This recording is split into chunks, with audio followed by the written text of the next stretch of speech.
to Commission Ed, the Air Force Officer Podcast.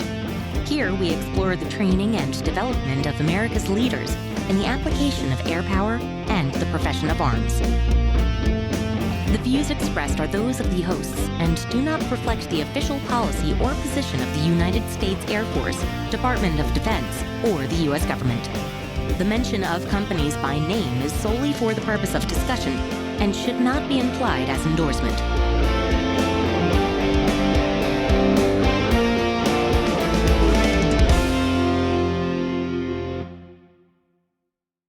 Welcome back to another episode of Commission Ed, the Air Force Officer Podcast. I'm Colin Slade. And I'm Reed Gann, and we're your hosts for Commission Ed. So Reed, last week we talked in depth about what we would change in the recruiting sessions, training and development process for Air Force officers. And this week we want to get into, now that you've received your commission, what do we do with you then? How does the Air Force help you to continue to develop into what is ultimately the purpose of your commission, right? Which is to be a commander, especially of a joint force, right? So that's where we want to focus our conversation today, around some of those things that we feel will be best for the development of our officers. We got into some of those things last week, such as the elimination of the bachelor's degree. Maybe that is something that needs to happen at another point in your development as an officer. But those are the things that we want to discuss today, is how do we produce officers who fall into that 3 C's model of character, competence, and connection, and develop that over the course of their career. Precisely, because just like the Cheshire Cat in Alice in the Looking Glass, if you don't have a destination that you're trying to achieve, then it doesn't really matter what path you take. Right. We kind of described the entryway to the path last week, so now we need to provide what that picture looks like of where we're trying to go with this, right, and how you're utilized, and describe how we're going to get there. And thankfully, we've already done quite a bit on how the Air Force develops officers, especially in our episode 70, where Colin, you interviewed Colonel Thaden. He went in some pretty good detail about how that currently is done. Yeah, and that's pretty normal for how we like to structure our episodes, is that we want to talk about the current situation, provide some official guidance on what the policy is, that sort of thing. Interestingly enough, I don't know about you, I couldn't find anything in an AFI or Air Force manual that says this is officer development. But even without that, we have a pretty good idea of who are the different offices or organizations within the Department of the Air Force that are responsible for the development of the Air Force officer. Colonel Thaden, he was in charge of one of those offices. They're at Headquarters Air Force, half A1H. That's the Talent Management and Innovation Cell. And he highlighted in that interview a number of different things that his office was responsible for. The changes that are coming in the officer evaluation system that we talked about a couple weeks ago. And we just saw, some additional results of that, right? The new ALQs, which we've been discussing. And they also produced the framework for OIRSD, the Officer Instructor and Recruiting Special Duty. So A1H is one of those centers, one of those offices within the Air Force that provides a lot of the policy and strategy for the development of officers over the course of their career. Yeah, exactly. Including the recent changes to the line of the Air Force promotion categories, which we've described in previous episodes, as well as Talent Marketplace, which is the structure and system that is used to assign individuals to the appropriate jobs throughout the service. That all happened and kind of took shape there at half A1H. Big important thing to know about HAF is they own the policy and strategy, and then AFPC, an organization that we're going to talk about in depth here in a minute, they kind of own the execution side of that, the Air Force Personnel Center. Each staff, A staff is kind of responsible for their own career field. So I'm a 14N intelligence officer, and I'm owned by the A26, which is intelligence and cyber. Also, the career field managers will produce something for many career fields called the CFETP, the Career Field Education and Training Plan. For the intelligence field, we actually got rid of our CFETP, and we actually have a talent management framework. But bottom line, HAF is going to set kind of that vision of, in order to develop you in the form that we need, here's some guidance. Yeah. So it shows that A1H is not the only ones who have a hand in this. half in general, the different A staffs, they certainly play a role in the development of officers. You mentioned AFPC, Air Force Personnel Center. That's where these policies and that strategy actually gets put into practice. They own the assignments process, for example, and are having these regular conversations about individual people. Are we developing them into the kind of officer that the Air Force needs? Exactly. And we've got an interview that we'll publish here coming up where I talk to somebody who currently works at AFPC, and we go into a little bit of detail on that. And it's definitely something, Colin, that you and I should probably get more in depth into in the future. So noted, we'll put a pin in that one. But for most of your career, AFPC is going to be that front door that you will be interacting with. They are the people who are going to send you an email that says, congratulations, you've gotten an assignment. And then you will immediately dive into the nethers of the Air Force system. Stop to try everything. To figure out, yes, Nothing exactly. is more important than this right Where now. have they sent me? That's the kind of thing that AFPC is going to do. But they're also going to hold the promotion boards. They're going to get guidance from HAF on how that's supposed to go. But they're the people that are organizing, receiving all the paperwork, training the board members, that sort of thing. So that's going to be kind of the front end that you will interact with over, during your career. Yeah. And just as an important side note, AFPC is geared toward active duty, but on the Guard and Reserve side, there is the Air Reserve Personnel Center that does essentially the same things. They help you to decide duty locations if you want to make a switch. They hold the promotion boards. They do all retention and separation kind of stuff. And so follows very similarly to what AFPC is doing for the active duty. Another thing we haven't talked about that is a key component in the development of officers is Air University. Air University is right now headquartered at Maxwell Air Force Base, Alabama. That is where the headquarters for Air Force ROTC and Junior ROTC is, as well as Officer Training School is held there. Yep. But it also puts on all the levels of officer professional military education. And enlisted, by the way. Yep, exactly. And that's also done at Gunter Annex, which used to be an Air Force base. It's just a few miles away. That's where a lot of that happens. But there's also some enlisted over at Maxwell proper. Bottom line, SOS, ACSC, Air War College, that is all run, owned, and operated out of Air University. Yeah, and it was interesting to look at the Air University page as we were preparing for this episode.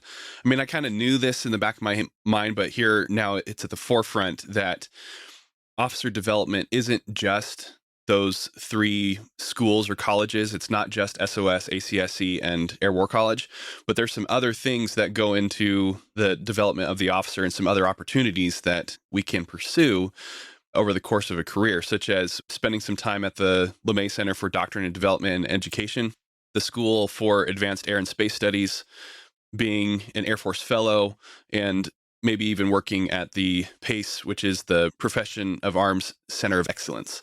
Lots of different things roll up into this broad construct known as Air University. Yeah. And Colin, that's not even the half of it. There are a lot of organizations and schools and centers of excellence and things that happen there. When I was assigned there, it definitely opened my eyes to just how, you'd meet another officer and you're like, oh, where do you work? And they'll mention some organization you've never even heard of. Yeah. And then you find out that there's dozens of highly dedicated professionals trying to focus their time and energy into developing and growing officers. And that's something we want to own out front, is there is a lot, and we don't want for our audience to get the sense that we don't think the Air Force is developing officers. We think they are. Yeah. We don't feel neglected in any way, but as is the MO of an Air Force officer, we want to pursue excellence. We think that there are some things that we can look at to make it just that much better. And so that's kind of the genesis of our discussion today. Yeah, absolutely. The development of Air Force officers has been going on for a long time, and clearly that process has been working pretty well. I mean, our officers are dedicated, capable, very much able to bring the fight to the enemy. And it's one of the reasons why we have the greatest Air Force in the world. But as we've talked previously, that's not guaranteed, right? There are some things that are coming our way that are part of the National Defense Strategy. We got into it in General Brown's Accelerate, Change, or Lose. There are some things afoot that require a different approach to development of our officers. And that's where we want to focus our attention today. And interestingly enough, Reed, just a few weeks ago, the senior enlisted advisor to the chairman of the Joint Chiefs, as well as the service senior enlisted advisors, the 8 highest ranking enlisted members of the military, they released a formal statement on the need to reform enlisted development. And their justification was exactly that we are returning to great power competition. And the recognition of that is that we can't be content with the current way of doing things. We can't just accept the status quo. But if we want to really excel in that type of environment, I mean, they say in there that the return of great power competition adds further complexity to the current security environment that accelerates the need for agile, flexible, and adaptable warfighters who are capable of guiding our military strategy towards a high-end fight.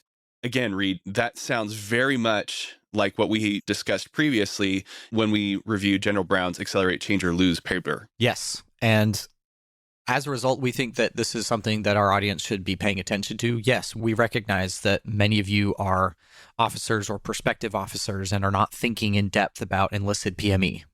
Copy. But the ties between General Brown's paper, the NDS, and the overall movement of the OES into changing and elevating our evaluation and development of personnel, this is going to be part of that. There's also something I really loved in there, Colin, and I know you noted this. There's a number of references to character, competence, and commitment, which sounded a whole lot like our 3C model of character, competence, and connection, all leading up to command. Yeah. I mean, I'm super excited about what the senior enlisted advisors have put out there. I think it's great to see that kind of language being used and discussed at the highest levels. To me, it signals that we're not entirely off the mark with what we're proposing. And it also, I think that it is more evidence that shows that change is needed, that change is coming, and that we all need to get on board in order to accelerate that change. We need it faster. We need it to be here. Yes. So in that spirit of throwing everything at the wall and brainstorming, thinking big thoughts and trying everything out, let's get back to, some of the more explosive things we talked about last week. One of the things we think that should change is drastically altering the way we commission our officers. Yeah. That ROTC would basically not exist anymore. We would repurpose the Air Force Academy and Officer Training School into a single commissioning source, and officers would all be selected among the enlisted, and that a bachelor's degree would not be a requirement for you to pin on those bars. Yeah, and let's emphasize that point that all officers would be selected from among the enlisted. What that means is that the development of the officer would begin with their enlisted experience and that PME that we were just talking about, right? And from my perspective, that is looking really good, is that they're wanting to develop enlisted leaders. Well, that's just going to feed the development of the future officer who is then going to be a leader of those enlisted leaders. And maybe here's a good opportunity for us to discuss, Reed, some other ideas around that, which is that not all the enlisted want to be leaders. Some of them want to stay tactical and technical. And maybe there needs to be some additional enlisted PME that's focused on the technical side of things as opposed to just the leadership development. I don't know. What do you think there? So this is definitely shaped by the lens of the airmen that I lead and I'm surrounded by. Right. Most of the airmen in the intelligence career fields, the 1N career fields, are incredibly intelligent and are doing very hard things. Yeah. It would not be uncommon at all for it to take 6 to 8 years and maybe even more for them to become fully qualified in what we're asking of them. That's a long time. Yeah. It's really hard. Some of this stuff, I would expect them to have a pretty solid background in physics, electrical engineering, mechanical engineering, and maybe even some other, very technical things. And yet by the time they get to be competent, it's now time, per the Little Brown Book, for them to start becoming admin and supervising only. And that's a real frustration, especially in the intelligence career fields. And so Yeah, I remember Chief Wright, he came to Maxwell when I was at OTS and gave a little session. And one of the things he mentioned that, maybe we ought to think about dividing the enlisted force more like the Marines do, where they have a leadership within the Marines, like the master sergeant types, the sergeant majors, the folks that are kind of going to be leading enlisted. But then you have the gunny types, which are the technical experts. They're not warrant officers because they don't get a commission, but they're that kind of focused on the tactical expertise. I like that idea. I think there's some merit to that. So yeah, I'm not totally certain how that looks, but I definitely think that's something that we should really think about, is who's going to do the job. Yes, we need leaders, and we need leaders at all levels. But at the end of the day, someone's got to put pen to paper. Someone's got to put, a boot on the ground and do the job. Yeah. And Colin, something we've talked a lot about, right? We've talked a lot about we need to reemphasize character and connection and the propensity and ability to command. But we don't want to throw out the competence with that. Right. And that's something that I think you and I have recognized as we go through this. One of the benefits of our current system, with all its flaws, is that we are very competent. Yeah. And I'm really okay with that. I really want us to be very good. Yep. Let's just not compromise that competence in our desire to also achieve character and connection and propensity for command. Yeah, and let's also not compromise the need for that competence within the enlisted corps as we develop them as leaders. Yes, we want them to be leaders, and we want to identify those who have the potential for even higher levels of leadership by then selecting those people, sending them to this single commissioning source that is housed at the Air Force Academy to go through a long training program that shifts their mindset away from the tactical into the more operational and strategic that's necessary to be an effective officer, an effective leader of the enlisted, an effective commander, right? That's what we want. Yeah. That's what the development of the officer corps needs to look like. Yes. And so I think that's a good point for us to kind of discuss this bachelor's degree requirement thing. Yeah. As it stands right now, this was something that would often come up at OTS with the students, especially the prior enlisted members. They would look me in the face and say, "Sir, why do I need a college degree to do this?" And you made a face. I made the same face. I couldn't answer that question. Yeah. Yes. My education and background in academia was extremely valuable to me. I just cannot connect deliberate leadership development to the achievement of a bachelor's degree, not at the CGO level. I do think ultimately we're going to have that level of education, especially as you start to move into those FGO ranks. You're going to start interacting with people across the whole of government, with foreign nationals, and the challenges that you are going to ask to be leading people through are going to become increasingly complex. I don't know that college will make you a better leader, but I do think it's going to I do think college challenges you as a problem solver, as a learner, and will broaden your educational background enough that you'll be able to more appropriately address those challenges. I came in, Colin, with a master's degree in cell biology, and that has benefited me from day one. Yeah. And we talked about that, right? We're going to pay you. If you come in with education, that's of value. We're going to pay you for that. But I don't know that it was a requirement to lead airmen, especially the CGO level. Now that I'm starting to move into those FGO ranks, everything is getting harder. And I'm relying more and more on those skills I developed there, but just not to lead airmen. So, what are your thoughts?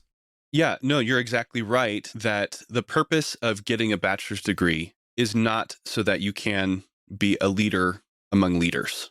That's not what a bachelor's is for. Members of the audience, you should not pursue a bachelor's thinking that it's going to make you a leader among leaders. It's just not the case. However, the purpose of a bachelor's degree is to help you learn how to learn, to see a problem set and work through it, conduct research, ask questions, all these skills that are 100% necessary for your success as a leader of leaders. Totally agree. So what does the landscape look like?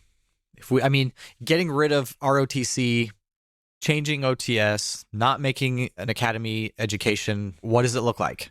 What does the landscape look like now that we've, scorched earth the whole thing? Right now, in the vision that we've kind of been thinking of, all the service academies And we think this needs to apply across the DoD. I don't know that you can just do this to one service. I think it's going to be a bigger cultural change. All the service academies would still be degree granting institutions. Yeah.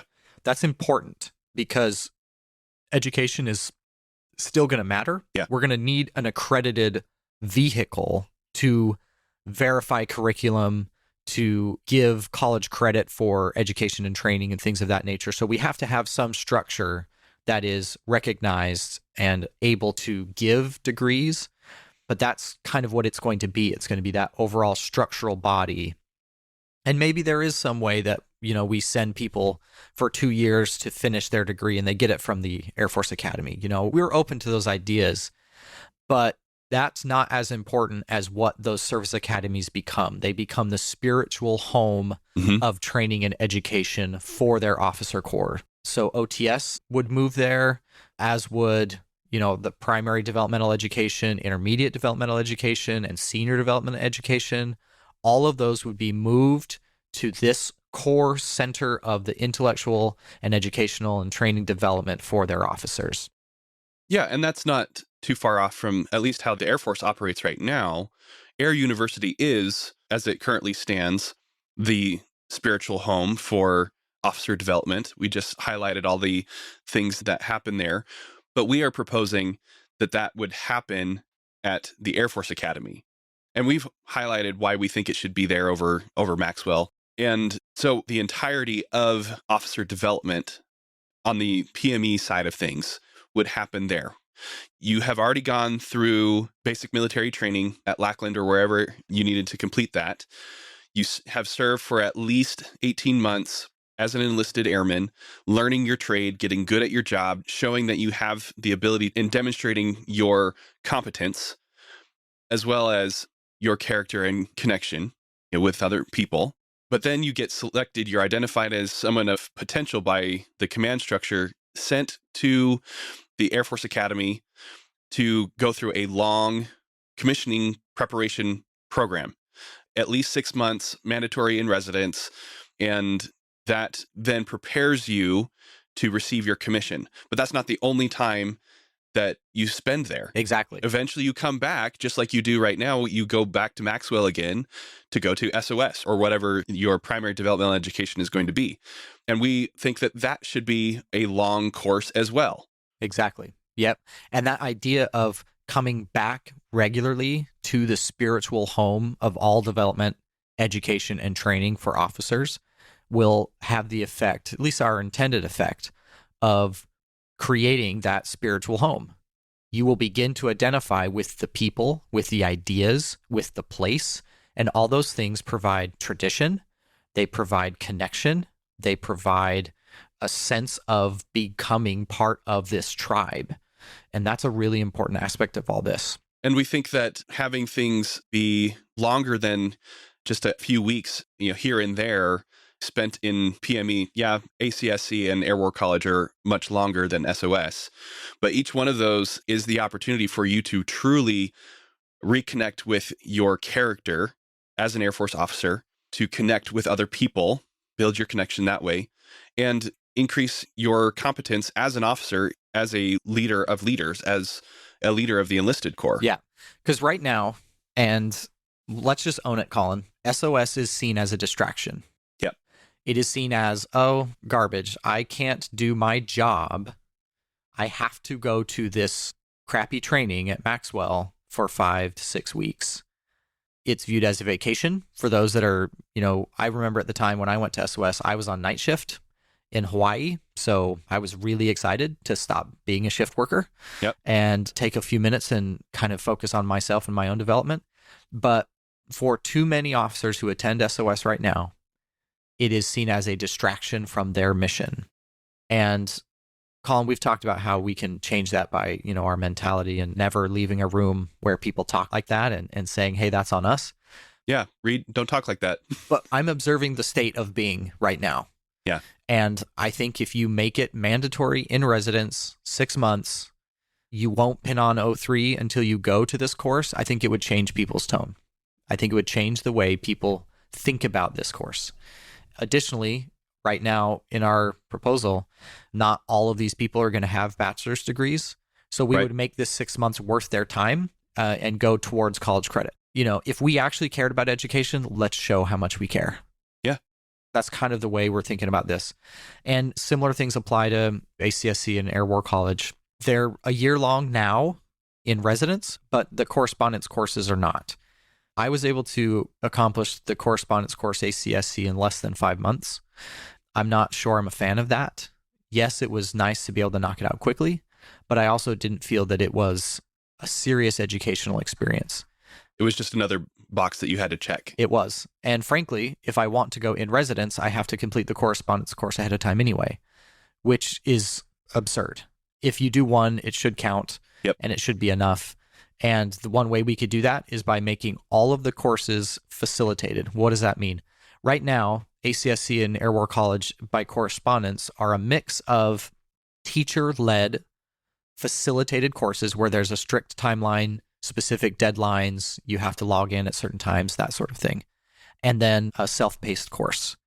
I understand the reason for having the flexibility of a self-paced course, but if we actually cared about it and if it was of value, then we would take time out of the duty day. Yeah. Imagine if half of your duty day, 3 days a week, was allocated for attending these courses.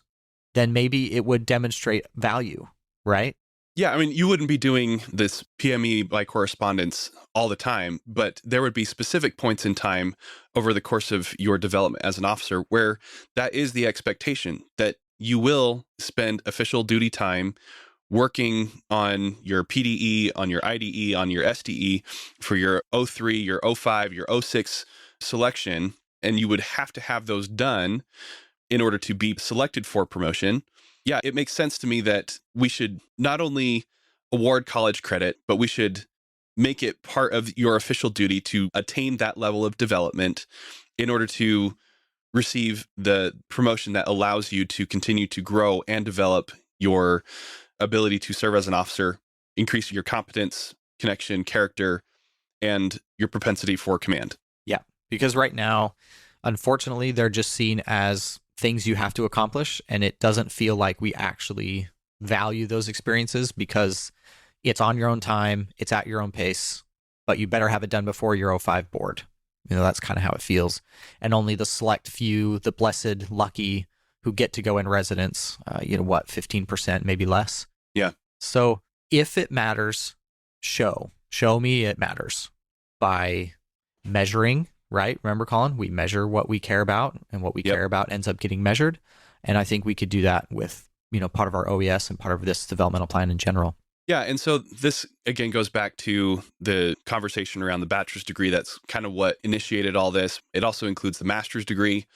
There should be credit given towards a master's by doing IDE and SDE because you're an O4 at that point, right?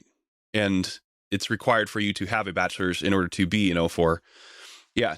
So we're not throwing out education. No, we still see the value of continued and higher education over the course of career. It is definitely part of the development of an effective officer. But what we are recommending here is that we shift the place and the context of where that bachelor's degree gets earned when it's required, same thing for the master's degree, and move it to a place where it's more appropriate, which is, like we were saying, at higher levels of responsibility where you need that more finely tuned skill around asking questions, doing research, solving problems, and connecting to bigger ideas outside of the Air Force.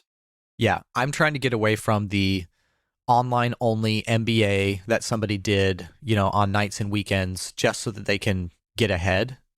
Yeah. That's not education to me. That's just, I don't even know what I want to call it. Practice bureaucracy. I mean, I'm not even sure. And I'm not denigrating people who do that at all, because that's the system we're in and that's the reaction they've had to have in order to stay competitive. I want to get away from a place where that's seen as a viable solution for them. I want to get back to a place where education actually matters. And that's what we're talking about.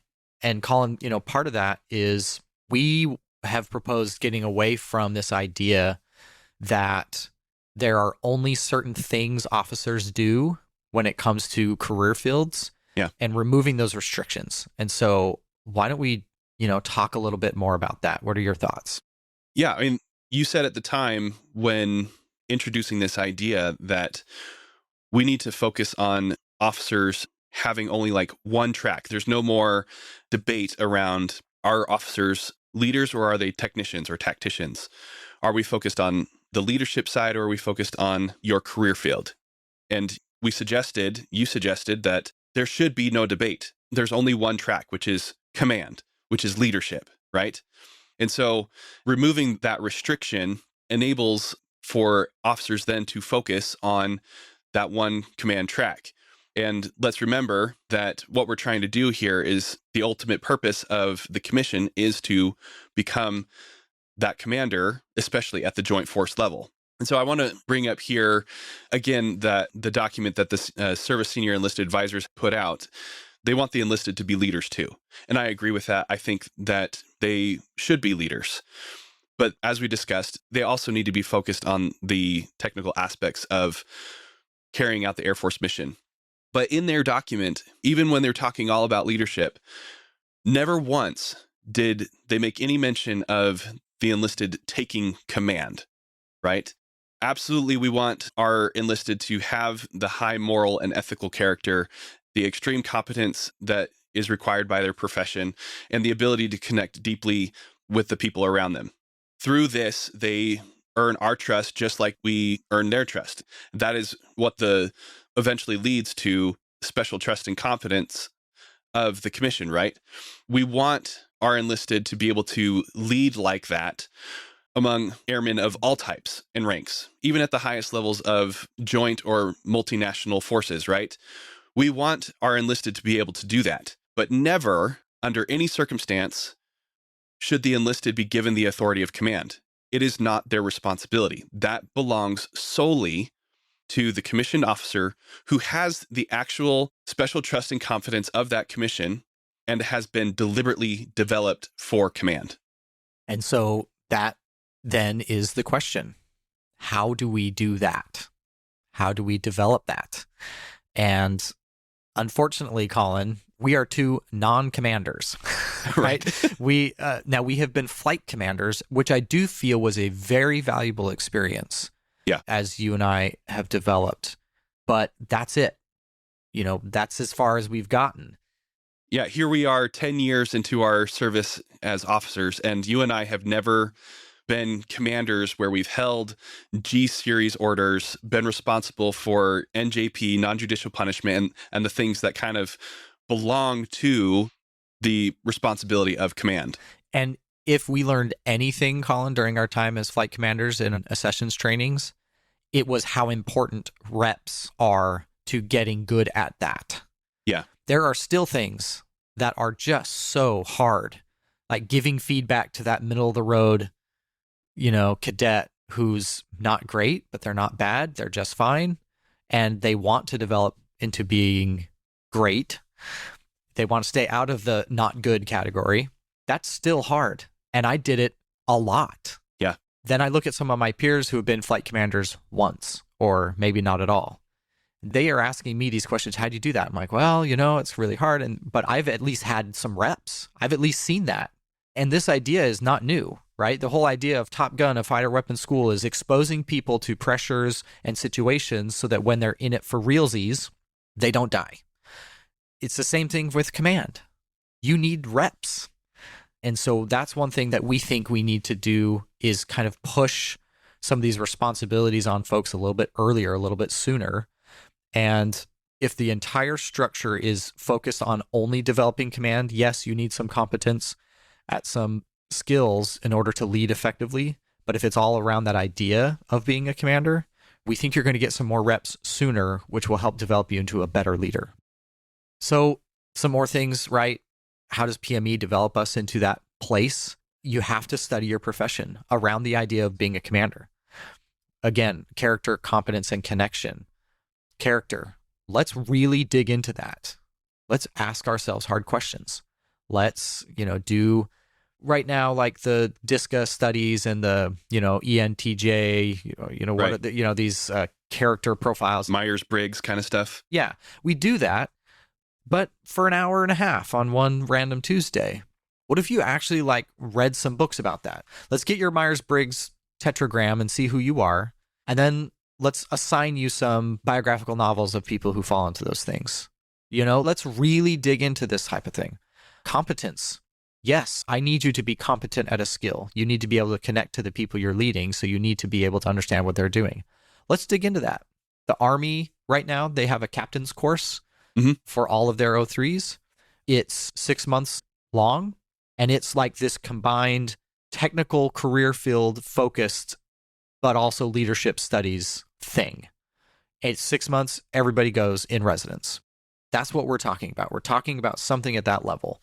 PME focus on developing you into that potential future commander. And then connection, you and I talked last week, Colin, you can do almost anything for 10 days to 8 weeks. Yeah. You can ignore those interpersonal challenges. You can frankly never talk to these people again, and it's not going to hurt you. We can't do that. We need you to have a network of talented peers that you're connected to meaningfully so that you can leverage those experiences. Colin, you and I have deployed multiple times. We have those connections. Yep. Because you were in it with those folks, and we still leverage those experiences. That's what we're talking about.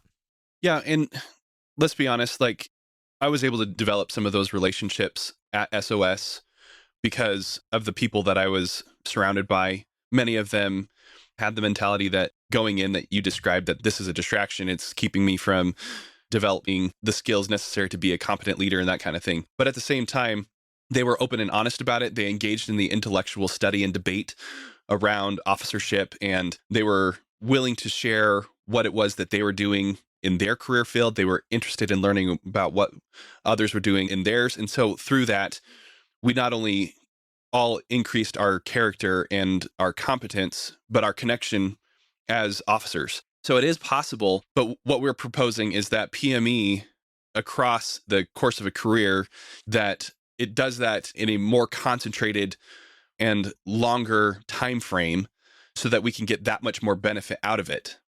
Exactly. So that it's not seen as a distraction from my real job. That, no, this is the purpose for which you were brought into the world as an officer, right? Right. And, along with this, Colin, we've proposed a bunch of things, and there's kind of some, random cats and dogs that kind of need to get talked about here a little bit. So, we've already brought up the officer evaluation system, how that needs to be tweaked to be that bridge between these discrete PME experiences. Yeah. You and I both have experienced significant benefits from our time as instructors. Do we want to work that in as a mandatory tour for promotion 06 or 07? I think there's some ways in which we could see that being really beneficial. If the job of a leader is to develop more leaders, what better place to get experience doing that than in the place where we commission our future leaders? Yeah. So there's other things. The Company Grade Officer Council, it could be so good. Right now, it's seen as something that people who have time get to do. It's another distraction. So there's so many things that we could talk about that we'd have to reevaluate in this idea. And Colin, something very briefly, I know we're not going to spend too much time in this, but right now with the, retirement has to happen at 20 years.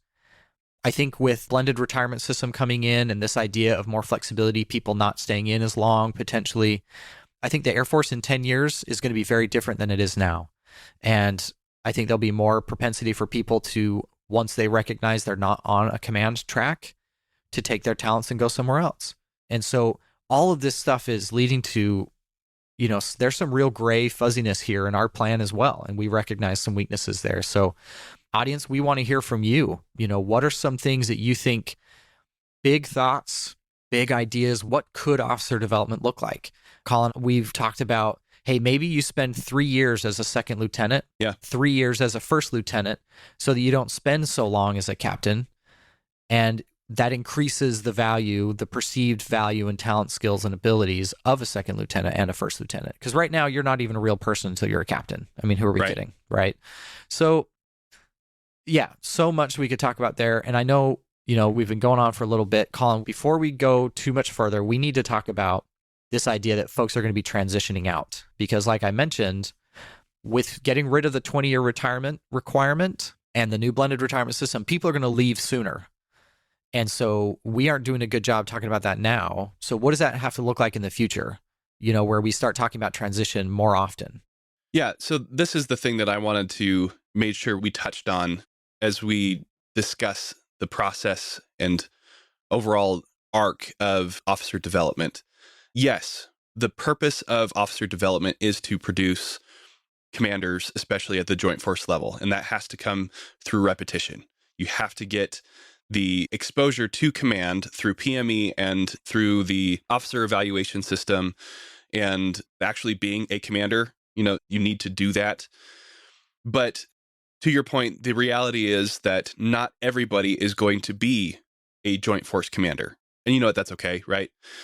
Not everybody is meant for that. But with that comes the recognition that eventually people are going to have to take off the uniform and they should be prepared for whatever is going to come next, because that's still part of the developmental process.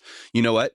Even the Joint Force Commander that we've been talking about developing is also going to have to take the uniform off and go do something else. Yeah. Right? Even after 30 years of commissioned service, leading at the highest level, at some point, someone's going to stamp a DD-214 for them and hand it to them and say, thank you very much. Like, it's going to happen. Yeah. So regardless of what the end state of your career is, you're going to take the uniform off and you need to be prepared for it. And the way that it occurs right now is through much fear and trepidation, because it's so unknown to the vast majority of officers, because the majority of their professional career has been spent in the military and they don't have a connection, they don't have an understanding of what things look like on the outside or what they're going to be doing. And there are transition services like TAP, the Transition Assistance Program. There are things that will allow officers to spend some time in industry like EWI or UE, the Employment with Industry kind of fellowship, if you will. But TAP is so brief and UE is so rare in the officer experience. Most of us don't get to go do that becomes then the source of that fear and trepidation. And so let's flip that on its head and find ways to expose our officers to the things that are going to be happening after their career more frequently. And the ideas that I recommend for doing that, number one, is to make the barrier between active duty, guard, and reserve far more permeable. And what do I mean by that? Make it much easier for officers to switch from full-time active service to part-time. Let them keep wearing the uniform, but also go do some things where they don't wear the uniform. Go work in corporate America or nonprofit organizations, or go do school at a civilian institution, or whatever it might be that provides that exposure, that experience outside of the Air Force for a certain amount of time. And if they so choose, make it easier for the guard or reservist who's been doing the part-time thing to come back on and do full-time active service again. Now, I don't know exactly what all that is going to look like from a policy standpoint, but strategically, it makes sense in my mind that you would provide those kinds of options. Yeah. And there's so many benefits that could come from this, right? We've talked about the civ-mil gap, right? The gap between protectors and the people we protect, and not understanding each other and talking past each other, even though we have the similar goals. I think that would close in this situation, right? It would minimize that a little bit. It would increase our connection with the industries that we rely on for our weapons and our systems and our capabilities. And, it could even alleviate some of these binge and purge experiences we have with manpower. Yeah. Right now we are bloated. We have too many people. And why is that? Because COVID, right? But COVID is not preventing people from succeeding in the corporate world. It's because they don't know what's out there. Exactly. They are afraid of not being able to get a job because of the economic environment. But if they knew how they could take what they've learned as officers and apply it in the civilian world because they had already done it before, then that fear around the transition just completely disappears. Yeah. I mean, it would be a complete culture shift. It would be very different. And Colin, I think that's kind of where we're going to kind of leave it. We need a culture shift. we need to change the way we think about this problem set, or else, as General Brown has outlined, we are going to lose.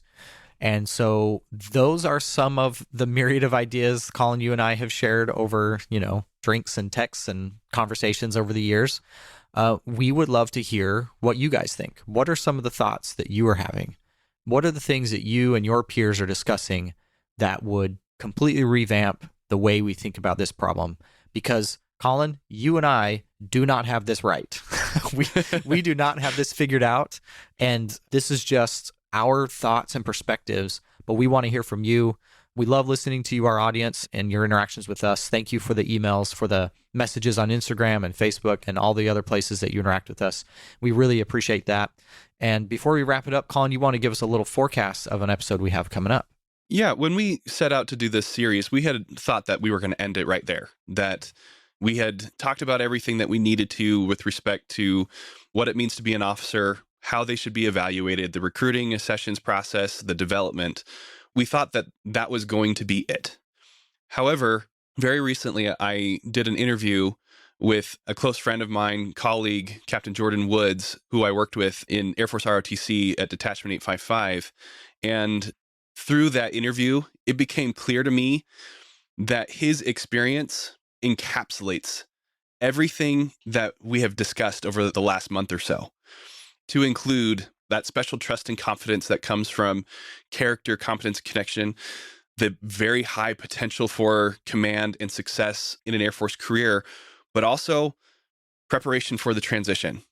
It's all in this interview. And so I felt that this would be a fantastic capstone to all of the things that we'd been discussing, and to put another voice on all of these things that we've covered, and do so from a perspective that I think is really going to hit home for very many of our officers and potential officers who have that desire to serve, who want to succeed, but recognize that there are other things that they need to take into account and be aware of.